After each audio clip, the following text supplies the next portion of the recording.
Hello everyone. इस video में हम देखेंगे कि हम पैन कार्ड के लिए ऑनलाइन अप्लाई कैसे कर सकते हैं।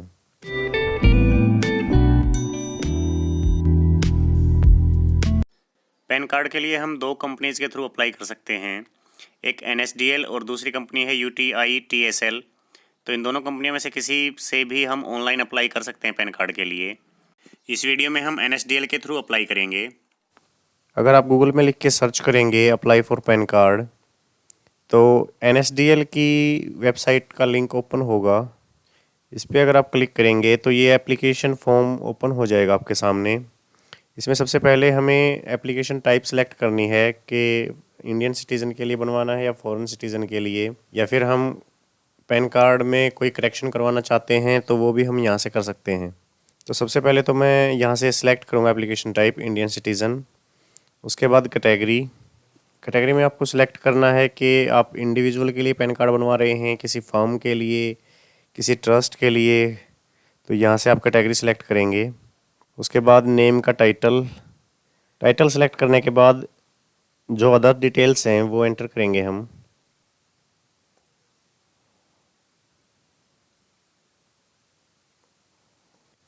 नेम एंटर करने के बाद हम डेट ऑफ बर्थ सेलेक्ट करेंगे। उसके बाद अपनी ईमेल आईडी और फ़ोन नंबर एंटर करें।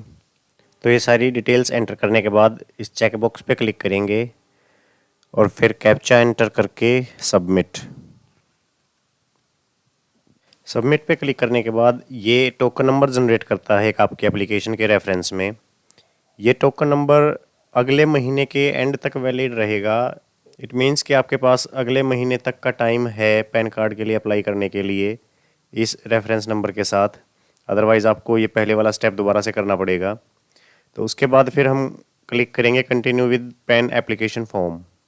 अब यहाँ ये सारी डिटेल्स एंटर करनी है हमें। सबसे पहले आपको यहाँ पे सिलेक्ट करना है कि आपका जो पैन एप्लीकेशन फॉर्म है उसके साथ जो डॉक्यूमेंट्स जाएंगे उनको आप वेरीफाई कैसे करेंगे। तो मैं इसमें सबसे पहला ऑप्शन सेलेक्ट करता हूँ। eKYC के थ्रू डिजिटली सबमिट हो जाएगा मेरा एप्लीकेशन फॉर्म। पेपरलेस प्रोसेस है ये, और इसके लिए जो रिक्वायरमेंट्स हैं वो नीचे दे रखी हैं इसने। सबसे ज़रूरी चीज़ इसमें ये है कि आपके जो आधार कार्ड है उसमें मोबाइल नंबर रजिस्टर्ड होना चाहिए। अगर उसमें मोबाइल नंबर नहीं होगा तो आप इसको डिजिटली वेरीफाई नहीं कर पाएंगे, और फिर आपको ये जो एप्लीकेशन फॉर्म है वो विद डॉक्यूमेंट्स फिजिकली फॉरवर्ड करना होगा। उसके लिए आप ये थर्ड वाला ऑप्शन सेलेक्ट करें। उसके बाद ये पूछता है कि आपको फिजिकली पैन कार्ड की रिक्वायरमेंट है या नहीं। अगर रिक्वायरमेंट है तो फिर येस पे क्लिक करें। इसके लिए आपको फ़ीस पे करनी पड़ेगी। अदरवाइज़ अगर आप सिर्फ पैन नंबर जनरेट करवाना चाहते हैं और आपको ज़रूरत नहीं है फिजिकल पैन कार्ड की, तो बिना फ़ीस के भी आप अपना पैन कार्ड बनवा सकते हैं। उसके लिए आपको नो पे क्लिक करना पड़ेगा। उसके बाद आपका जो आधार नंबर है उसके लास्ट 4 डिजिट एंटर करें यहाँ पे। यहाँ पर अगर आप चाहते हैं कि जो फ़ोटो आपके आधार कार्ड पे है वही प्रिंट हो आपके पैन कार्ड पे, तो यहाँ से यस सिलेक्ट करें। अगर आप वो फ़ोटो प्रिंट नहीं करवाना चाहते तो आप नो सेलेक्ट करेंगे, लेकिन उसके लिए फिर ये चेंज करना पड़ेगा आपको। जो सबमिट थ्रू eKYC का ऑप्शन हमने सेलेक्ट किया था, अगर ये सिलेक्ट करते हैं तो आधार वाला फ़ोटो ही प्रिंट होगा पैन कार्ड पे। इसको अगर आप यहाँ से नो सेलेक्ट करके भी देखते हैं तो ये दिखा भी देता है यहाँ पे कि you are requested to select other than eKYC mode. तो अगर यहाँ नो सेलेक्ट करेंगे तो आप ये पेपरलेस प्रोसेस नहीं कर पाएंगे। तो इसको येस पे सिलेक्ट करके फिर नेम एज़ पर आधार यहाँ पे आप एंटर नहीं कर पाएंगे। ये अपने आप आधार से उठाएगा आपका नाम। ये डिटेल्स हमने फर्स्ट स्टेप में एंटर की थी तो वो इसने बाय डिफ़ॉल्ट उठा ली हैं। उसके बाद यहाँ से जेंडर सेलेक्ट करेंगे। उसके बाद अगर आपको किसी और नाम से जाना जाता है तो यहाँ से येस करें, अदरवाइज़ नो। इसके बाद जब आप पैन कार्ड के लिए अप्लाई कर रहे हैं तो चाहे फीमेल कैंडिडेट हो, हस्बैंड का नाम एक्सेप्ट नहीं करता ये। आपको मदर नेम या फादर नेम में से कोई एक एंटर करना पड़ेगा। तो यहाँ पे फादर नेम या मदर नेम जो भी आप प्रिंट करवाना चाहते हैं पैन कार्ड पे उसको एंटर करें। फादर नेम एंटर करने के बाद फिर नेक्स्ट। उसके बाद आपको सोर्स ऑफ इनकम सेलेक्ट करना है। सोर्स ऑफ इनकम सेलेक्ट करने के बाद फिर एड्रेस है। एड्रेस भी आप यहाँ से एंटर नहीं कर पाएंगे, ये भी आपको आधार से ही उठाएगा आपका एड्रेस। यहाँ से अपना ISD कोड सेलेक्ट करें, इंडिया। उसके बाद नेक्स्ट।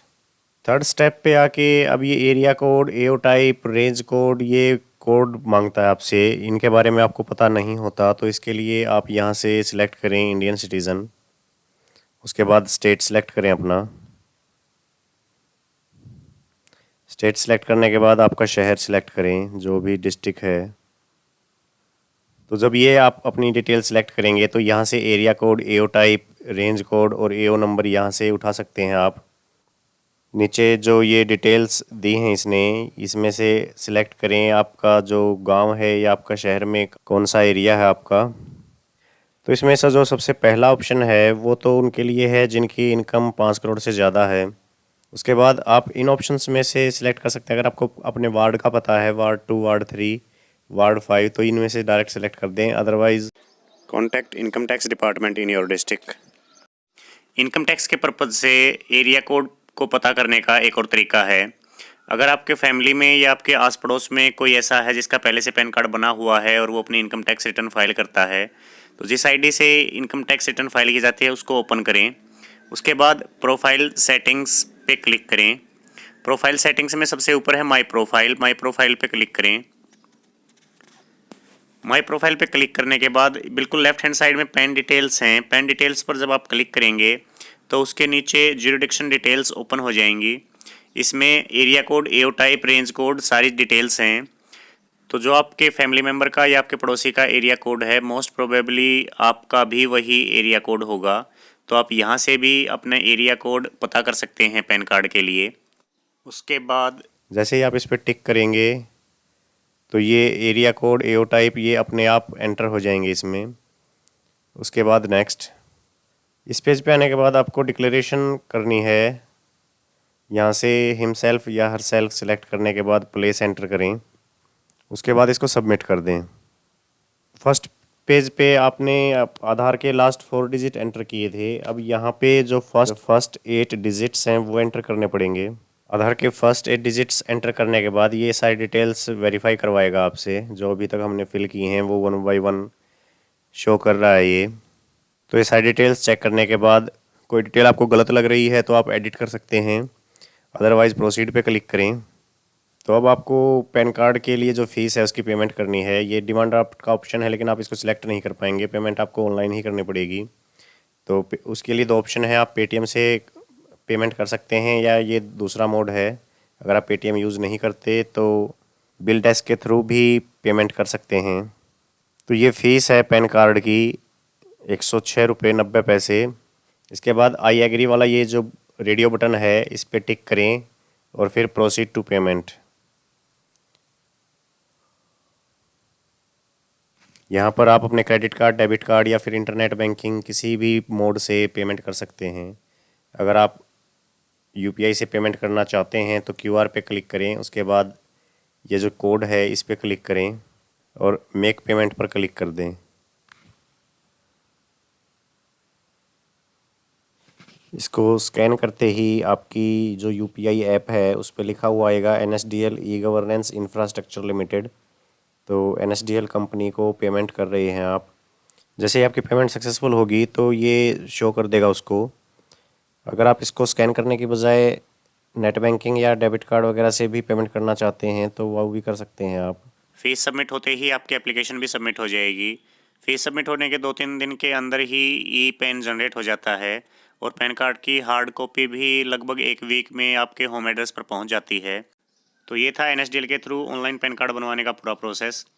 किसी दूसरी वीडियो में हम देखेंगे दूसरी वेबसाइट के थ्रू हम कैसे ऑनलाइन पैन कार्ड के लिए अप्लाई कर सकते हैं। आज की वीडियो में बस इतना ही। जल्दी ही मिलते हैं फिर किसी नई वीडियो के साथ। तब तक के लिए जय हिंद।